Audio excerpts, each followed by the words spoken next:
Hasn't quite gotten super hot yet, so I'm gonna put the blade on the back of the tractor. I've got one spot on the new fence line road that comes through the woods here. That's pretty rough.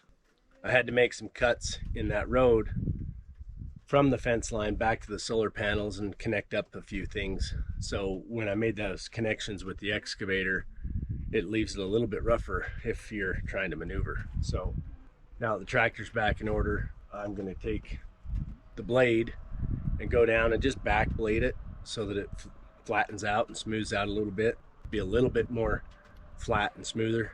And I'm going to drive down with the Ranger and go start setting that fence line from the corner post down to our well pad. And so today I'm going to try to get that fencing done just so it's off the list and out of my way. We've got materials that we picked up for it. It's in the back of the farm truck, so I just need to get it used. I'm just going to make a circle loop as I go. As I need to go down, I'll go down with the Ranger, dropping things off, and then when I get to the bottom, I'll drive around our driveway and come back up to the top here and come back down it so that I'm not working through that loose soil. But first I'm going to flatten it out with the tractor, and then we'll get started gathering up the T-posts and deliver them, and then I'll load up all the barbed wire and tools and everything, and we'll go stretch some fence.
The week or so of heavy rain and cool temperatures that we had really settled a lot of that dirt and firmed it up quite a bit.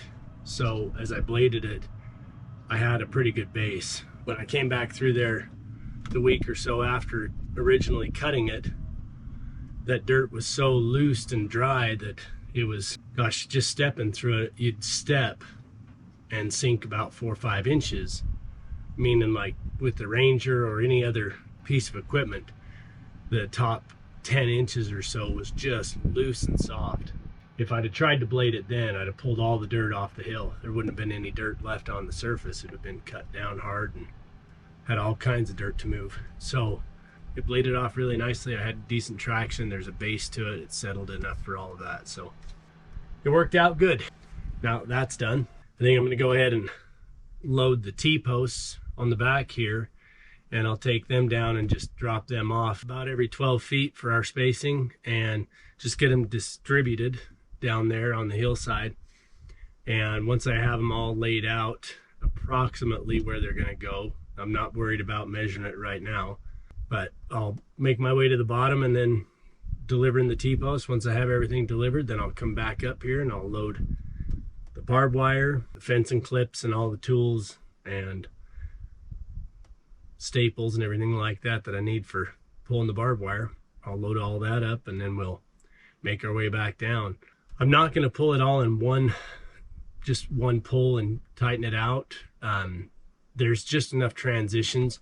As you come down that hill, it has a drop like this, and it has a turn like this, and back like that, and back around, and it has too many contours and directions. I've put a wood post at about every change in direction just to help stiffen it and make sure that it stays tight. But if I were to pull that tight across the whole thing, I'd be fighting it nonstop, because it's real easy when you have that many contour changes to pull the fence too tight, too quick. And then as you start pulling it up to the T-posts, you don't have enough slack and it's too tight. Or you underestimate and have the opposite problem. So rather than do that, I'm going to pull it tight to each section of wood posts, staple it off, and pull it down to the next one and keep going. The reason I put those wood posts in at any change in direction is because they stay put and can handle the lateral pressure of the fence. So when you've got the fence coming like this and then it changes like that, at that point, if you had just T-posts all the way around, when you pulled that fence into place, the T-posts would bend and sway and everything would get loose again. So the idea is that the wood post helps create an extra brace.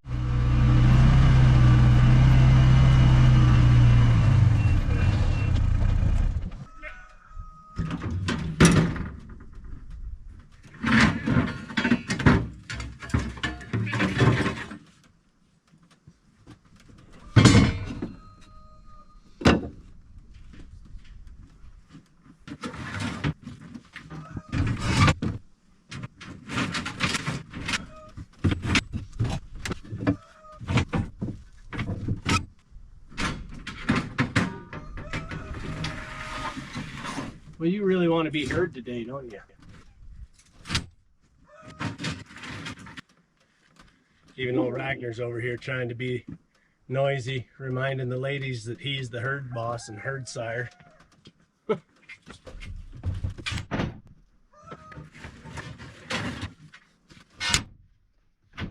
probably plenty.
guess there's no more putting it off.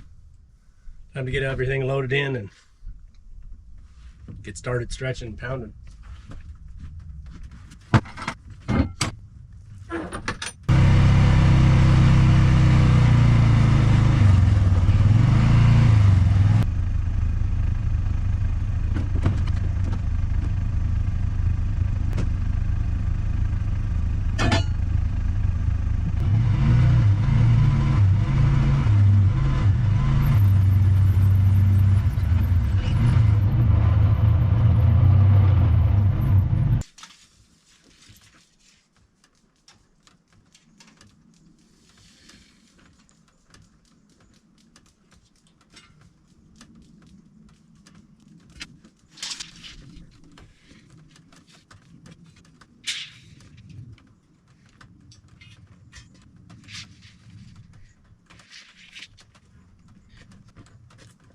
Well, we got 3 12-foot and then a 16.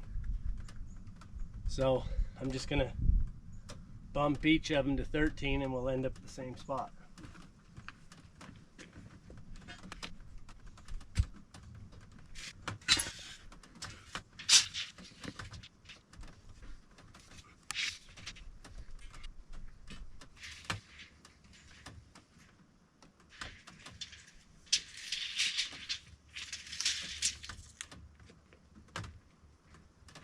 Okay, 13, nice and even.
I'm gonna go grab my string.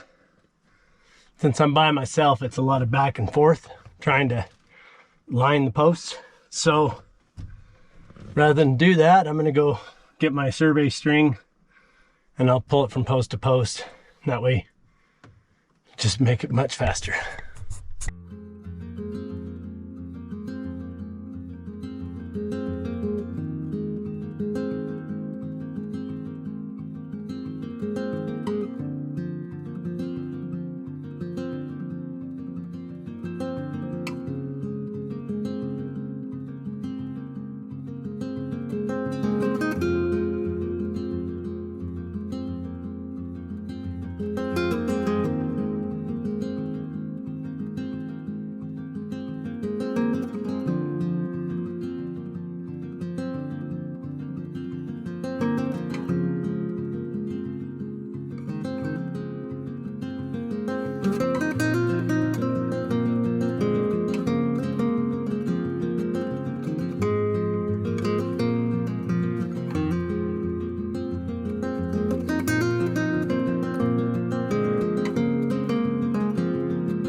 Well, so much for trying to wrap up that fence before it got hot. It just got hot. I finished up all the T-posts and rearranging all that and getting all the posts in. It was just melting head to toe from all the heat. So took a minute to kind of regroup, cool down, get some water, and refresh, get a bandana on to keep the sweat out of my eyes. Now, I'm gonna go back down and start stretching out that wire. Everything that I did last year from the gate coming up along the side of the well pad there, there's a 4-wire stretch that I pulled up through there just to kind of hold the cattle off and make sure they stayed out of there. And it worked well for last year. I'm not going to restring any of that. It's all in good shape. Just stand up the posts and get them readjusted so I can tighten it up good. I did put a few wooden posts in there where it made transitions. But at the top of that, where that stretch of wires got up into the trees before I cut that road coming down through, I've got a wood post right there that I set in this time. So I'm going to pull all the 4 of those wires up and tighten them up to that wood post. And then I'll start the new wires from that post and connect up to the property corner. And on that stretch, I'm going to do 5 strands.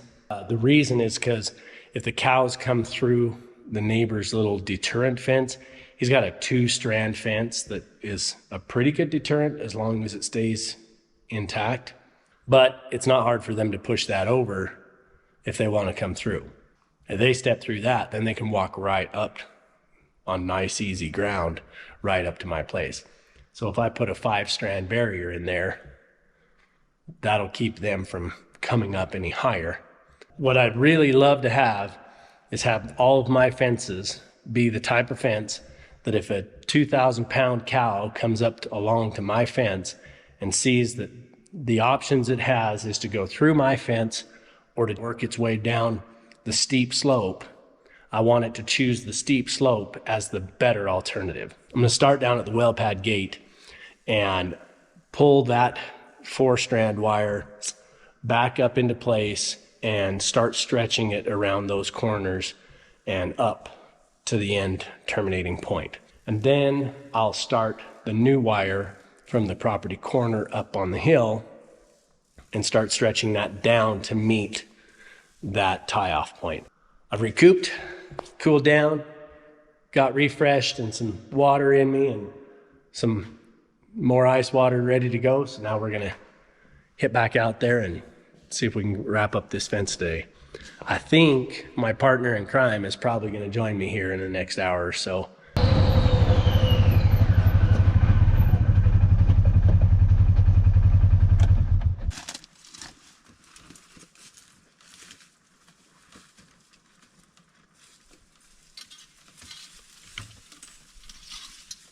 Ooh, maybe. Ooh. If we monkey with the wire enough, we might get it.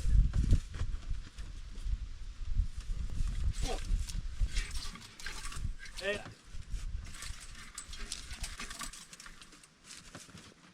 Yep.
I'm gonna get started here. I have multiple spools, but I think I have enough to do the whole thing on this spool without opening a new one. So I think rather than trying to run out a couple of strands at a time and cutting them off and working with multiple spools, I think I'm just gonna use this one and run it all the way down and cut it off, come back and just use it out and see, because I'm pretty sure I think I'll have enough to get all the way, all 5 strands on this without having to start a new spool. So I'll pull it off over there, get it down. Once I get it tied off at the bottom, then I'll pack the spool back up and I'll just walk back up to the top and keep going.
I was sleeping this morning because I had a random night shift, but now I'm awake. I have my caffeine and all the fence posts are in, which is kind of my favorite.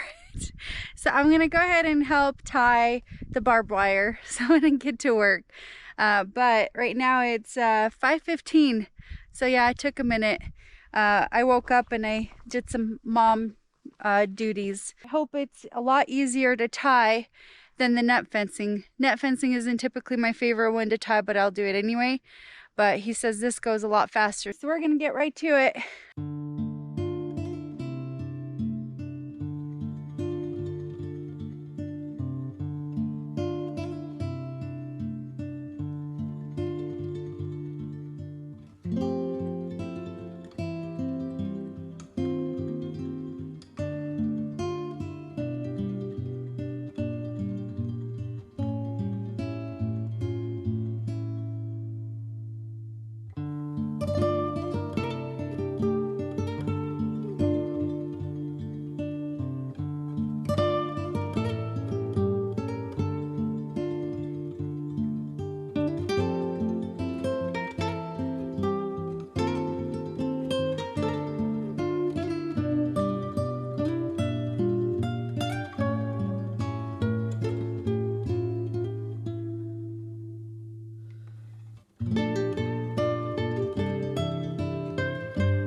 I'm doing normal speed for the GoPro, so I could show people how freaking slow I am. And how much fun I'm having. Yeah, ultimately the fun part, yep. Okay, one more round and we're done. I got 4 of the 5 stretched. So we're making our loop back around again because that spool's too heavy to pack up that mountain. It's so steep and slippery and it's heavy and I'm not doing it. So I've been throwing it in the back of the Ranger when I get to the bottom, throw it back in the Ranger, and then I drive up past the shop and come back around, so I'm just driving down. I wouldn't want to drive up it right now with the Ranger because the soil's still just loose enough that I think I'll just dig holes and trenches and ruts trying to get up. So rather than worry about that, I'm just going down, let gravity make it easy. One more strand to pull, and then a whole bunch more clips. Ola's been tying clips since she got up here this afternoon, and she's just keeping at it. So if I get this last one stretched, then we'll start tying clips, and I think we got about another 45 minutes, maybe an hour before sundown.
Okay, we're done for the night. So you can clearly see who worked harder. I just sat in the dirt, clipping them, clipping the clips. I've just been at it longer today. Yeah. But, yeah. But we got it all stretched. We got 5 strands pulled. Everything's clipped to about halfway down. We still got a handful of clips to put in there. All the wood posts are tied. Everything's tight and nice. So we're just done. It's sunset. We just watched the sunset. It was beautiful. So now we're done for the night. We're going to clean up, call it a night, go get something to eat. And we'll come back and finish clipping off the rest of the T-posts sometime in the next few days or week or something.